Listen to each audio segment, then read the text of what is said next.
After the Helsing retrospective, I've been really fucking tired. It's not the video production itself is what made me tired. It's just the script itself has been keeping me up at night. I can't help but think the writing itself should have been better. Like, the manga part of that review was very unstructured. I could have done a way better job expressing my amusement and what the things I enjoyed about Hellsing 2001 and Hellsing Ultimate.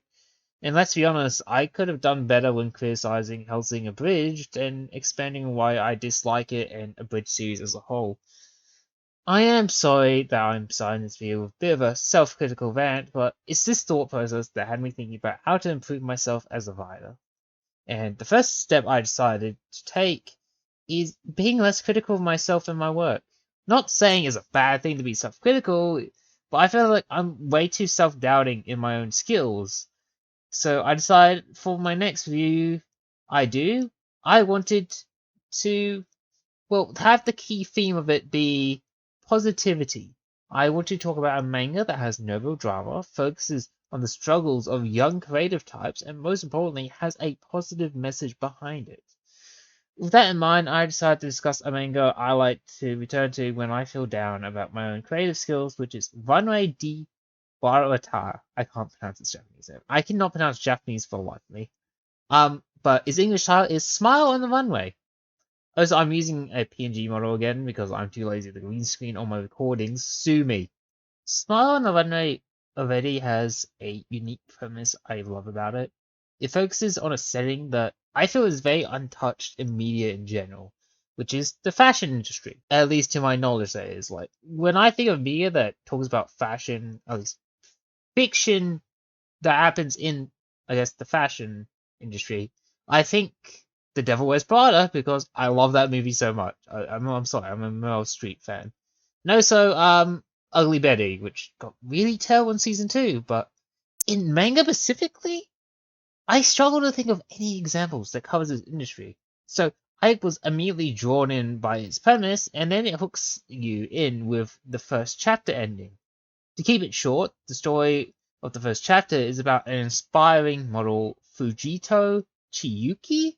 I think I pronounced that right. Who grew up surrounded by Japan's best supermodels as her father runs a successful modeling agency. This is a brilliant first chapter that perfectly encapsulates the struggles of our deutologist as someone who doesn't fit into the industry standards of a supermodel. We spend the whole chapter following how she struggles to get her foot in the door, becoming so desperate to become a supermodel she loses sight of her dream, which isn't being in the Paris Week show, but being in the Paris Week show as one of her father's models. I feel like this chapter very perfectly captures the main theme of the story, which is learning to not let your disadvantages hold you down.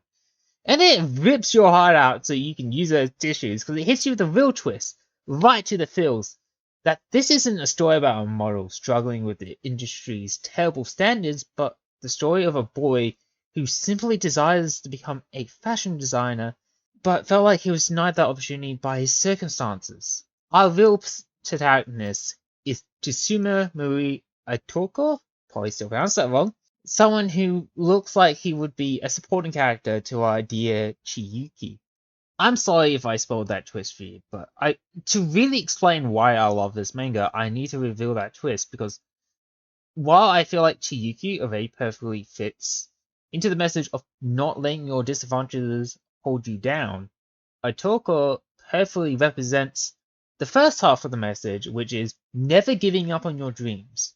While we see Chiyuki pretty much fulfill the first half of her dream so early on, Otoko has the real journey arc for how he navigates the fashion industry as someone not as privileged as Chiyuki. Now, this doesn't mean Chiyuki gets completely neglected. She's our just after all, and her story arc is deeply connected to Otoko. They both are used to explore the fashion industry from both the perspective of a fashion designer and a fashion model, respectively. It just happens that Otoko is the bigger focus, which I think is a brilliant decision. He naturally doesn't have the same connections as Chiyuki, so watching him develop and how he garners his support network from nothing is more inspiring than Chiyuki's. He's constantly feeling beaten down by others, and yet he still tries his best. Yes, it's all stereotypical storytelling again. The whole underdog angle is ingrained into storytelling, but there's a reason why stereotypes and cliches exist. It's because it's been proven to work, and can be easily ignored by general audiences if it's described well enough. In this case, it's hidden by how likable these characters are. I think one of my favorite things about this title is the fact there is no real villains. Sure, we get a bit of one during Chiyuki's modeling arc, but for Otoko, there is no bad guys who want to stand in his way, just industry professionals who dismiss him as a failure or someone who will never make it in the industry. Hell, he even gets a rival or two, but they aren't bad guys either, they just present challenges. The industry professionals aren't bad guys because they know there are standards that need to be met, and they will recognize and reward talent, and more importantly, courage and confidence when shown.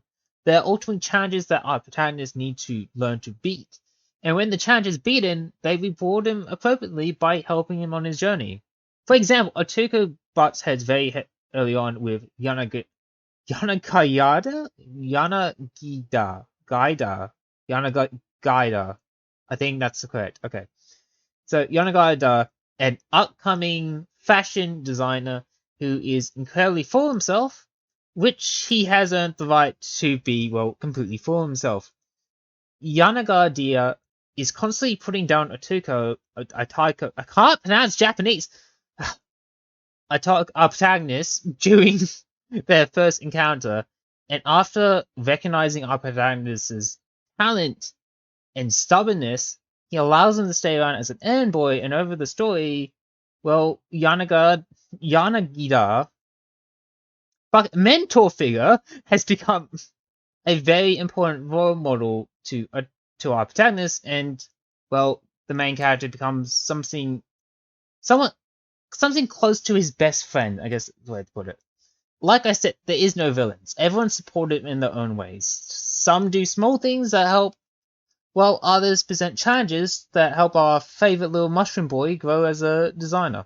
Another thing I like is the usage of smaller supporting characters to really amp up the positive energy of the manga. One of my favorite examples of this is, well, this journalist character who is completely out of their depth and feels like fashion is just pointless and made only for the select few, blessed with the looks to make it work. I love how her realization that that statement isn't true is like her reaction to Chiyuki's first runway walk at a real fashion show. That someone like her, who doesn't fit into the standard of beauty, can still look beautiful in their own way. It's not only a great way to keep the story feeling positive, it's also a great payoff to what happened behind the scenes with Otoko and Chiyuki's first challenges at a fashion show. Even our protagonist's family are brilliant support characters because they all know what our protagonist wants to do. They're just being waiting for him to admit it so they can support him properly. Can I just say I love Otoko's mum so much, despite being someone who's clearly has overworked herself, still finds the energy to be bright and playful with her kids and willing to give up everything for their future. She is my favorite part of the manga, and I promise you it's not because horny, it's just envy. Sheer envy. I really do want to keep gushing about this manga, but I really want to discuss the first 30 or so chapters of this manga, and not because it gets worse, because it keeps becoming better and better as it goes on. The manga is more about the journey, and I don't really want to spoil that journey for you, so I implore you to go out of your way and read this manga. Even if you don't like reading, there's an anime adaptation that does the source material justice. You have no excuse to experience this series anymore. Go watch it, please, I beg you. This is truly a title worthy of your time, especially if you just want to feel good about yourself. I just hope this video was a good enough primer for you, the audience, so you can soak in its full magnificence. Tune in later this month for not a manga review, but something I want to just do for my birthday. I'll see you then. Also, don't forget to like and subscribe because it actually helps with pleasing the algorithm. Once I can pronounce it, the YouTube gods. So please do that while I drink bleach, because I hate doing plugs like this so much. So for the love of God, I hope this is the final one I have to do. It probably isn't.